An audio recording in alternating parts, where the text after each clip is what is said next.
Hello दोस्तों, आपका हमारे चैनल में स्वागत है। आज मैं एक विषय पर चर्चा करने जा रहा हूं, आपके सामने अपने विचार रखने जा रहा हूं और वो विषय है कि हमने जो चीनी ऐप्स पर बैन लगाया है उस बारे में। दोस्तों, चीनी ऐप्स पर बैन लगाया, इससे पहले क्या हुआ आप सब जानते हैं कि सीमा पर हमारे और चीनी सैनिकों के बीच में मुठभेड़ हुई और हमारे 20 सैनिक शहीद हो गए। बहुत दुख की बात है। ये भी पता लगा कि चीन के भी 43 सैनिक मारे गए। अब प्रश्न ये उठता है कि 1967 के बाद से लेके आज तक 1967 से लेके आज तक जो कि लगभग 53 वर्ष होते हैं, इतना बड़ा हादसा नहीं हुआ। पर अब ये कोरोना काल में ही क्यों हुआ है? कुछ लोग ये कह रहे हैं कि क्योंकि बिहार में इलेक्शन आ रहे हैं, बिहार रेजिमेंट को वहाँ भेजा गया और मुठभेड़ हुई। कोई कहीं ना कहीं ये ज़बरदस्ती चुनावों को जीतने के लिए मोदी सरकार ने करवाया है। लेकिन मैं इन सब बातों पे नहीं जाता। मैं सिर्फ उस व्यावसायिक बात पे चर्चा करूंगा जिस बात को लेके नरेंद्र मोदी सरकार ने या कहें भारत सरकार ने लोगों में ये एक संदेश भेजा है कि उन्होंने चीन की ऐप बैन कर दी। सबसे पहले आपको मैं अपना फर्स्ट रिएक्शन देता हूँ कि जब मैंने न्यूज़ देखी तो मुझे लगा कि इससे ज़्यादा हास्यास्पद और इससे ज़्यादा बेइज्जती वाली बात मेरे लिए, एक भारतीय के लिए, और कोई नहीं थी। कैसे? दोस्तों, क्या चीन से हमारे संबंध, व्यावसायिक संबंध की बात कर रहा हूँ, क्या केवल यही है कि वहाँ की ऐप आई है? ऐप्स तो बहुत बाद में आई हैं। उससे पहले भारत के बड़े बड़े व्यापारी जाकर चीन के अंदर बैठे हुए हैं, वो वहाँ पर जाके काम धंधा कर रहे हैं। चीन के मदद से हमने सरदार वल्लभ भाई पटेल की मूर्ति बनवाई, जो 3000 करोड़ रुपए की मूर्ति है। चीन से इलेक्ट्रॉनिक्स आता है।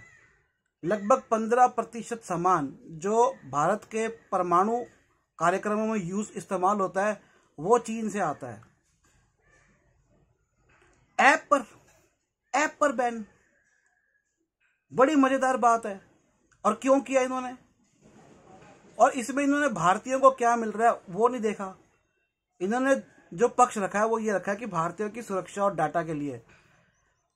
तो भारत के अंदर जो पहले से कंपनियां मौजूद थी, वहां का डाटा कितना लीक होकर पूरी दुनिया में जाता है, इस पर तो डॉक्यूमेंट्री फिल्में बनी पड़ी हैं 10-10, 15-15 साल से। अब क्या भारत के अंदर डाटा सिक्योरिटी की बात कर रहे हो? हमारे आधार कार्ड का डाटा कितना सिक्योर है।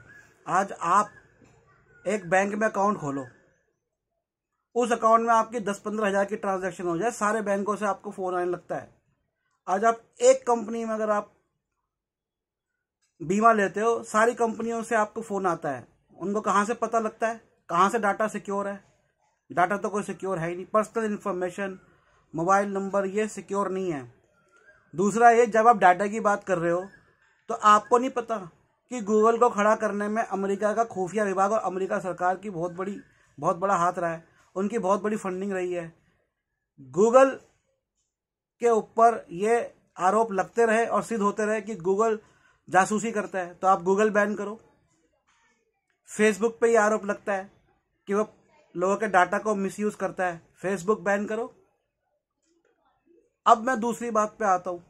तो पहली बात ये कि आपने, बड़ी हास्यास्पद बात है कि वो बैन करा जो अभी नई नई आई थी ऐप्स। और असल में आपने क्यों किया बैन? लोगों को ये बात समझने की, इन्होंने भैया बाकी चीज तो बैन नहीं करी, एकदम से इन्होंने ऐप क्यों बैन कर दी?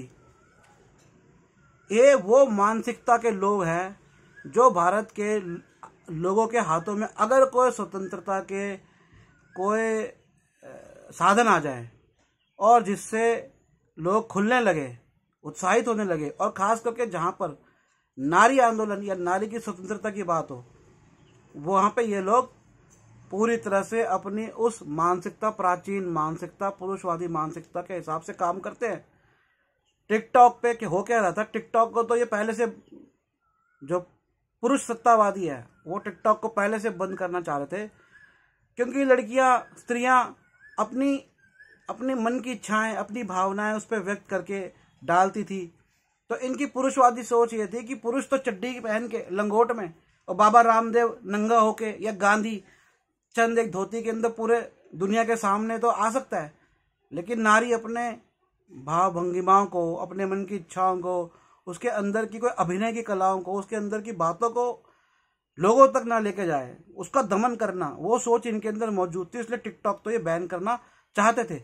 असली निशाना इनका टिकटॉक था, जरिया बना। ये जो अभी कलेश हुआ वो इनका जरिया बना, और सोच इनकी पुरुषवादी, दमनकारी, स्वतंत्रता के खिलाफ वाली सोच है। मुझे पता लगा कि इन ऐप से लोगों का कमाई हो रही थी, और खास करके इस समय कोरोना काल के अंदर जब ज़्यादातर काम धंधे बंद है, अगर इसके द्वारा लोगों की कमाई हो रही थी तो आपको सोचना समझना चाहिए। आप दे क्या रहे हो? राशन। राशन में क्या दे रहे हो आप? तेल दे रहे हो, साबुन दे रहे हो, बिजली का बिल दे रहे हो, कपड़े लत्ते दे रहे हो, मसाले दे रहे हो, गैस दे रहे हो फ्री में। कितना दे रहे हो? क्या दे रहे हो आप? दे आप कुछ रहे नहीं, और लोगों की कमाई का और साधन आप छीन रहे हो।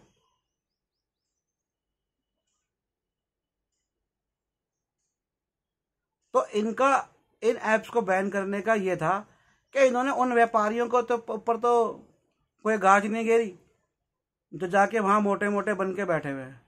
इन्होंने गाज जैसे घेरी कि बस लोगों में एक संदेश जाए, जिसे इंग्लिश में कहते हैं पॉपुलस थ्योरी, कि मतलब ज्यादा से ज्यादा लोगों को दिखाने की, दिखावटी, मैं कहूँगा कि दिखावटी, कि लोगों को बस दिखा दिया कि हाँ जी हमने ये कर दिया, बैन कर दिया, वाह बहुत बड़ा काम कर दिया। लेकिन 2 विश्व युद्ध दुनिया ने देखे, आपस में लड़के कुछ नहीं होता है। आपको चीन का मुकाबला करना है। अब मैं एक बात पूछता हूं मोदी जी से डायरेक्ट, इतना आपने डिजिटल इंडिया किया, आप ये बताओ भारत सरकार की एक वेबसाइट ढंग से काम करती है? कोई मंत्रालय की ढंग की वेबसाइट है? मैंने खुद, मेरे को हमारे यहाँ पर 3 डाकखाने हैं पास में, तीनों में से कोई डाकखाना मेरा पार्सल नहीं दे रहा था, दूर भेजते हैं। उनके पास स्पेस है, सब कुछ है, एक डाकखाने के पास तो बहुत स्पेस है, उनके बहाने देखो, गाड़ी नहीं आती, ये नहीं है, वो नहीं है। मैंने उनकी कंप्लेंट करी, क्या डिजिटल कंप्लेंट में क्या क्या कोई कुछ हुआ उसका? आपका जो अपना आप डिजिटलाइजेशन कर रहे हो, वही पहले वो तो ठीक कर लो। अरे प्राइवेट सेक्टर तो छोड़ो, आप सरकारी तो ठीक करो। आपके किसी मंत्रालय की एक वेबसाइट ढंग से काम नहीं करती। हमारे भारत के अंदर लिंक्डइन जैसा, फेसबुक जैसा, एक आप लोगों को पता नहीं होगा शायद, एक वेबसाइट शुरू हुई थी अपना सर्कल नाम से। कुछ लोग थे जिन्होंने अपना सर्कल नाम से वेबसाइट शुरू कर दी, पर गवर्नमेंट ने क्या उनको मदद करी? क्या उनको आगे लेकर आई? उनको चलाई? मेरे एक समूह था मित्रों का, उन्होंने सिनेफ्लिक्स नाम से नेटफ्लिक्स जैसा एक प्लेटफॉर्म इंडिया में खड़ा, बेचारे IIT से पढ़े थे, अमेरिका में नौकरी छोड़ के आए थे कि हम इंडिया में कुछ करेंगे। सिनेफ्लिक्स उन्होंने बनाया, पर पैसे की तंगी, हमारे यहाँ पे सर्वर नहीं है, क्लाउड सिस्टम है हमारे यहाँ पर, वो नहीं है। तो डिजिटल, मैं तो बचपन से सुन रहा हूँ हमारे सॉफ्टवेयर इंजीनियर इतने बढ़िया इतने बढ़िया। अबे है क्या यहाँ पर? एक वेबसाइट यहाँ की काम कर रही है? कोई ईमेल सिस्टम है इंडिया का जिसपे आदमी मेल भेजे? कोई ब्राउजर है ऐसा पॉपुलर जिसपे आदमी ब्राउज करे? कोई सोशल नेटवर्किंग साइट है इंडिया की जिसपे आदमी जाके करे? इनको गवर्नमेंट ने कभी प्रमोट किया, कभी ध्यान रखा? ये तो आपसे किया नहीं गया। बैन आप कर दो, सब चीजें बैन कर दो। आप इलेक्ट्रॉनिक्स बैन कर दो, गाड़ियां बैन करो ना, अंग्रेजों की गाड़ियां उनके आविष्कार है, उनको बैन करो। वो राज करके गए, चीन से तो हमारे 20 सैनिक शहीद हुए, अंग्रेजों ने तो हमारे लाखों लोगों को मारा है। उनके सारे आविष्कार, उनकी मेडिसिन बैन कर दो, उनकी सारी गाड़ियां बैन कर दो, हवाई जहाज बैन कर दो, टेलीकम्युनिकेशन सिस्टम बैन कर दो। अगर बैन पे ही चलना है तो 300 साल राज करने वाले का तो आप बैन नहीं कर रहे। तो जरा इस बात पे आम लोग भी समझे।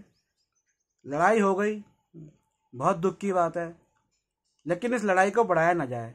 बैठे बैठे देशभक्ति का घर के अंदर एक मजमा, मैंने 1999 में एक नाटक लिखा था, शहीद, कारगिल के जब हुआ था युद्ध उसके ऊपर।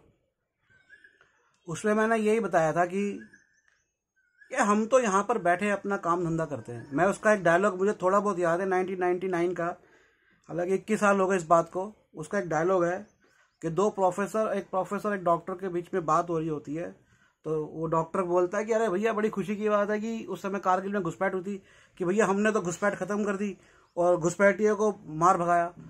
तो वो प्रोफेसर कहते हैं कि हमने, मतलब तुम डॉक्टर हो, तुम तो यहाँ पर आराम से बैठे हुए हो। तो वो कहते हैं हमने या उन सैनिकों में। तो वो कहता है कि भैया हम में और उन सैनिकों में क्या अंतर है, हम भी भारतीय और वो भी भारतीय। तो प्रोफेसर कहते हैं, आगे उस डॉक्टर को जवाब देते हैं, मुझे पूरा याद नहीं है पर थोड़ा सा याद है। तो वो कहते हैं कि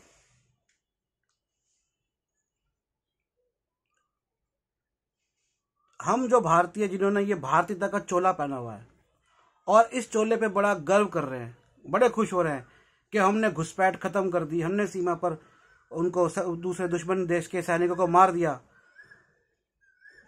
हम तो खुश हैं और शहीद शहीद करके चिल्ला रहे हैं। लेकिन असल में सीमा पर जाकर लड़ने वाला कौन है, तुम, एक आम भारतवासी, या फिर हमारा वो भाई जो सीमा पर अपनी जान गंवाता है। हम तो यहाँ बैठे बैठे अपना अपना काम धंधा करते हैं, रात बीवी के साथ बिताते हैं और बच्चों के साथ खेलते कूदते हैं। लेकिन उस सैनिक के लिए तो सीने पर गोली खाना ही काम धंधा है, रात में गोलीबारी का साथ ही बीवी का साथ है और अपनी जमीन की फतह बच्चों का खेल कूद है। उस सैनिक के जीवन का तो कुछ नहीं पता कि कब एक गोली उसके सीने में आकर लगे और वो शहीद हो जाए और पीछे रह जाए बूढ़े माँ बाप, विधवा बीवी और छोटे छोटे बच्चे। कितना अच्छा लगता है ना हमें अपने लिए कहना कि वो शहीद होके हमें आज़ादी दे गए, लेकिन कितना मुश्किल है उनके परिवारजनों के लिए कहना कि वो शहीद हो गए। बाप की लाठी, माँ का आंचल, बच्चों का आसरा और बीवी का सुहाग, सब कुछ तो छिन जाता है। यह शहीद शब्द भले ही हमारे लिए अभिमान का प्रतीक हो, लेकिन उन शहीद सैनिकों के परिवार वालों के लिए तो एक अभिशाप बन जाता है। हम जानते हैं कि पीछे भी हमारे पाकिस्तान के साथ बहुत से सैनिक शहीद हुए और निरंतर हो रहे हैं और एक प्रोपेगेंडा चल रहा है और अब तो चुनावों में भी इसका इस्तेमाल हो रहा है। तो दोस्तों, मैंने ये बात इसलिए कही है कि मीडिया के बहकावे में, मीडिया के उल जुलूल बकवास में ना आए। ये वही लोग हैं जो एक टाइम पर वंदे मातरम कहते थे और स्वदेशी की बात करते थे और बाद में इन्होंने सारी विदेशी कंपनियां लेकर आए। बात यह है कि आविष्कार होता है, एक नई चीज आती है और लोगों को सस्ते में वो चीज मिलती है। अब लोगों को आप वो चीज तो दो, आपको मजबूत जो करना है अपने आप को आप मजबूत करो। आपको अपने डिजिटल वेबसाइट्स, ऐप, मैं बताता हूँ, मैं व्यवसाय करता हूँ, मेरा अपना किताबों का, पीछे किताबें देख रहे हैं, मेरा किताबों का काम भी है। दोस्तों, कोरोना काल के अंदर हमारी वेबसाइट हमें बंद करनी पड़ी क्योंकि सेल नहीं हो रही थी, क्योंकि कर भी नहीं सकते थे, लॉकडाउन लगा हुआ था। वेबसाइट की एनुअल रिन्यूएशन फीस जो हर साल से रिन्यू कराते हैं लगभग 9,000 रुपये, क्योंकि ई कॉमर्स की साइट है। अब ना काम है ना पैसे, बताओ कैसे रिन्यू कराएंगे, पैसे नहीं है। और मैं नहीं, ऐसे करोड़ों लोग हैं। आप ये देखिए, मैंने बहुत लोगों की बात की चर्चा नहीं करी। धोबी जो बेचारा आपके कपड़े धो रहा है, प्रेस कर रहा है, हाट लगते हैं भारत में हर जगह, हर हफ्ते लोगों का काम होता है कि हर हफ्ते जाके वो दुकानें लगाते हैं। वो हाट लगनी, लाखों लोग, करोड़ों लोग जो व्यवसायी थे, छोटे व्यवसायी थे, उनके काम नहीं हो रहे और उनसे जुड़ी हुई जो फैक्ट्री है उनके काम नहीं हो रहे। तो इतने तरह के काम हमारे नहीं हो रहे, इतने सारे लोग अनएम्प्लॉयड हो गए, उनका आप क्या कर रहे हो? आपका ध्यान इन पर दो। आज मीडिया का ध्यान सिर्फ चीन का बहिष्कार, भारत ने ये बोला चीन को, अरे भैया चीन ने अपने आप को मजबूत किया। मैंने पहले भी एक वीडियो में बोला, आप भी अपने आप को मजबूत करो। आप चीन की ऐप मत करो बैन, आप अपनी ऐप बनाओ, चीनी मार्केट में उतारो, ये करो। ये होता है मुकाबला। आपने क्या किया? आपने अंग्रेजों को भगाया, तब से लेके आज तक आपने अंग्रेजों से कितनी ज्यादा तरक्की कर ली, ये बताओ, करी क्या? किसी चीज में आपने डेवलप हो पाए? मैं कहता हूं आप अपनी भारतीय सेना पे इतना जोर देते हो, आप सेना के बलबूते 2-4 देश कब्जा कर लेते आसपास के, वो भी कर पाए आप? ये बताओ। आज भी हमारी सेना हथियारों के लिए डिपेंडेंट है, आप पे डिपेंडेंट है, आप विदेशों पे डिपेंडेंट हो, और फिर आप सेना को आगे कर देते हो। सेना में जाता कौन है? किसी नेता का बच्चा जा रहा है? राहुल गांधी सेना में गया, अमित शाह का बेटा सेना में गया, अंबानी का बेटा सेना में गया, कौन जा रहा है?